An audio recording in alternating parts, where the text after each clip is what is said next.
महाराष्ट्र की राजनीति में भूचाल मचाने वाले पुणे लैंड डील कांड अब और गहरा गया है। डिप्टी सीएम अजीत पवार के बेटे पार्थ पवार की कंपनी पर औने पौने दामों पर जमीन खरीदने का आरोप है। जमीन की डील रद्द हो चुकी है, लेकिन विपक्ष हमलावर है। देखिए रिपोर्ट।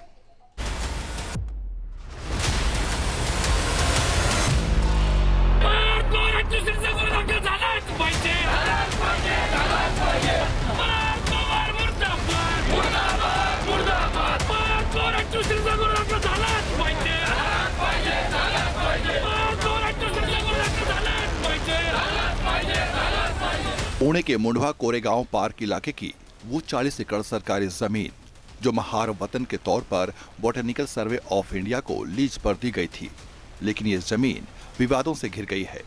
महाराष्ट्र के डिप्टी सीएम अजीत पवार के बेटे पार्थ पवार की पार्टनरशिप वाली अमीडिया होल्डिंग्स कंपनी ने कुछ महीने पहले जमीन खरीदी थी।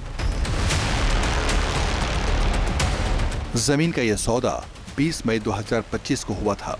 कागजों में इस जमीन की दर 300 करोड़ रुपए दिखाई गई, जबकि इस जमीन की बाजार कीमत 1800 करोड़ रुपए बताई जा रही है।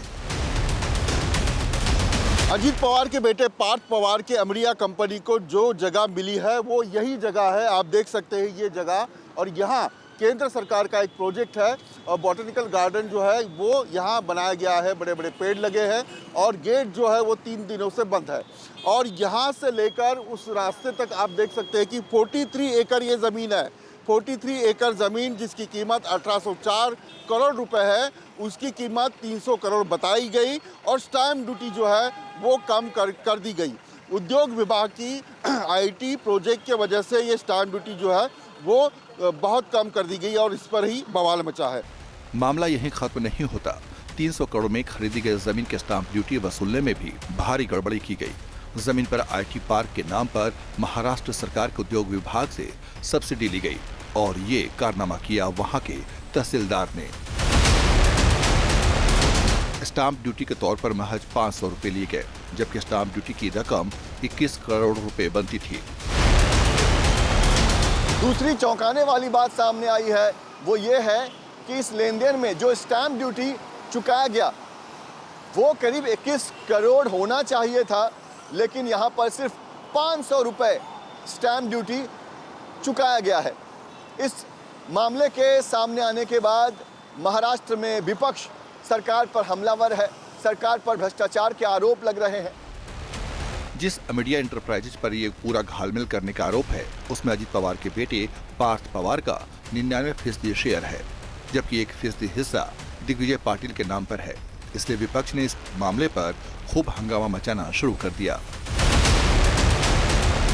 2024 में बनी कंपनी जिसके पास मात्र 1 लाख पूंजी थी, वो 2025 में 300 करोड़ रुपए का भुगतान करती है सरकार को जमीन खरीदने के लिए, और मात्र 500 रुपए की स्टैम्प ड्यूटी पर।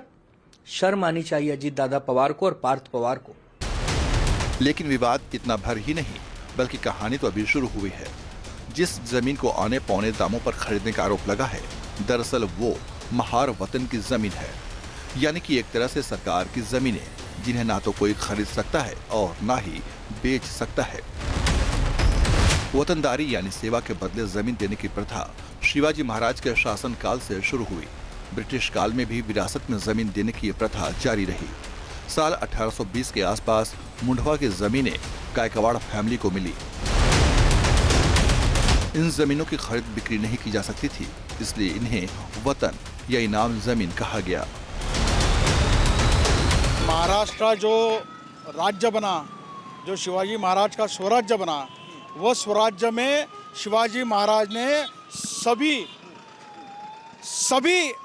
जाति धर्म के लोगों को ज़मीनें बहाल की, इनाम दी, उसी को स्वराज्य बनाया और अपने सभी इस जाति धर्म के व्यवस्थापन में स्वराज्य में जो ज़मीनें बहाल की, उसमें से ये महार वतन इनाम वर्ग साहब ब जिसको कहते हैं वो महार वतन है। देश को आजादी मिली तो ये जमीनें सरकार के नियंत्रण में आ गई। 13 सितंबर 1955 को टैक्स न चुकाने की वजह से राज्य सरकार ने इस जमीन का अधिग्रहण कर लिया था। 12 दिसंबर 1955 को इसे बॉटनिकल सर्वे ऑफ इंडिया को 50 वर्ष की लीज पर दे दिया गया। पिछले कई वर्षों से महार किसान अपनी जमीनों को सरकार के नियंत्रण से छुड़ाकर अपने नाम पर करने के लिए कोशिश कर रहे थे। यहाँ पे गायकवाड़ परिवार को ये महार वतन ज़मीन है, उसका एक सनद मिला था जो 1890 में मिला था और बाद में ये ओनरशिप उनकी थी। ये गायकवाड़ परिवार का जब यहाँ पे ओनरशिप था तो इसके बीच में गवर्नमेंट ने इनको ये ज़मीन 1955 में लीज पे दिया था। जो सर्वे बोटानिकल गार्डन जो है गवर्नमेंट का बोटानिक पार्क, उसको दे दिया था।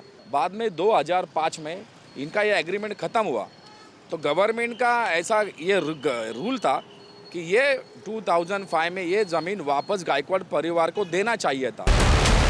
साल 2008 में 272 महार किसानों ने शीतल तेजवानी नाम की एक मीडिएटर को पावर ऑफ अटॉर्नी दी ताकि सरकार के नाम वाली जमीन को उनके नाम से कराई जा सके। महार किसानों का दावा है कि उन्होंने कोर्ट के काम के लिए शीतल को पावर ऑफ अटॉर्नी दी थी। एक एजेंट था जो अकरम खान का नाम का जो एजेंट था, उन्होंने ये गायकवाड़ फैमिली के पास गया और जो एक भंडवलदार उसने पकड़ा जो शीतल तेजवानी करके थी। तो इस दोनों के बीच में ये अकरम ने एक छोटा सा एफिडेविट कर लिया जो 2005 में किया। देखो टोटल गायकवाड़ फैमिली के लगभग लोग उस वक्त 200 के आसपास रह गए, लेकिन इन्होंने जानबूझ के 10-15 लोगों का एफिडेविट कर लिया और जो चेक दिया जिस गायकवाड़ फैमिली को जितना भी 2005 में 5,000 रुपये का चेक दिया, वो चेक भी बाउंस हो गया। पावर ऑफ अटॉर्नी मिलने के बाद तेजवानी ने सरकारी अफसरों से संपर्क साधा। आरोप है कि तहसीलदार सूर्यकांत येवले ने अवैध आदेश जारी किए और सरकारी भूमि को निजी घोषित कर दिया, जिसके बाद शीतल तेजवानी ने पार्थ पवार की कंपनी से डील कर ली और 300 करोड़ रुपए में जमीन बेच दी। वो पावर ऑफ अटॉर्नी इसलिए दी थी कि जो ज़मीन सरकार के पास है वो ज़मीन छुड़ाने के लिए सरकार से, क्योंकि सरकार ने जब ज़मीन इनसे ली थी तो कुछ बायोटेक्नोलॉजी पर्पस के लिए ली थी। वो पर्पस के लिए ज़मीन यूज़ नहीं हो गई तो 35 साल के बाद या जो लीज़ था वो लीज़ का ड्यूरेशन एंड होने के बाद प्रॉपर्टी इनको देना चाहिए थी कलेक्टर महोदय ने, लेकिन कलेक्टर महोदय ने प्रॉपर्टी नहीं दिया। किसानों का आरोप है कि शीतल और कंपनी के बीच जो डील हुई उसके लिए फर्जी डॉक्यूमेंट्स का इस्तेमाल हुआ। जमीन की बिक्री प्रॉपर्टी कार्ड के जरिए नहीं हुई बल्कि 7/12 के दस्तावेजों पर हुई, जो कि ऑलरेडी साल 2018 में बंद हो चुका था। ये 7/12 है। ये जो 7/12 है ना सर, ये पुराना, ये 88 से लेके 26 तक है। इस पे मुंबई सरकार है, लेकिन इसमें इतर अधिकार जो रहता है उसमें देखिए चिमा गोविंद महार, लाला चोको महार, ये जो नाम है ना बाबाजी दगड़ू महार, ये केशव वगैरह वगैरह, ये सब हमारी कम्युनिटी के महार लोगों के नाम है इसमें इतर अधिकार में। तो इसकी वजह से हमने वो शीतल तेजवानी को दिया था कि मुंबई सरकार हटा के हमारा नाम लेके आओ, तो उसने उसका मिसयूज करके 2025 में वो खरीद कर। नहीं, ये बताइए। एक खाली मैं आपको पढ़ा के दे, ये आदेश है, दिस इज द ऑर्डर है, नगर भूमापन अधिकारी ने ये ऑर्डर किए। अमेरिया कंपनी को दी गई, पार्थ पवार की कंपनी को दी गई लैंड की क्या बातें हैं और ये जगह किसकी है, किसकी थी और कैसे ट्रांजेक्शन हुआ, किस प्रकार से ये गोलमाल हुआ, इस तरह से आप देख सकते हैं कि ये पूरा काम जो है अंदर जो है लोग भी बैठे हुए हैं। जेसीबी जो है आप अंदर देख सकते हैं कि जेसीबी यहाँ लाया गया है। जहाँ भक्ति है हर शब्द में, कथाओं में छुपे हैं दिव्य रहस्य और ज्योतिष देता है जीवन को दिशा। धर्म से जुड़ी हर बातों को जानने के लिए हमारे चैनल स्तुति को सब्सक्राइब करें। चैनल पर जाने के लिए इस लिंक पर क्लिक करें।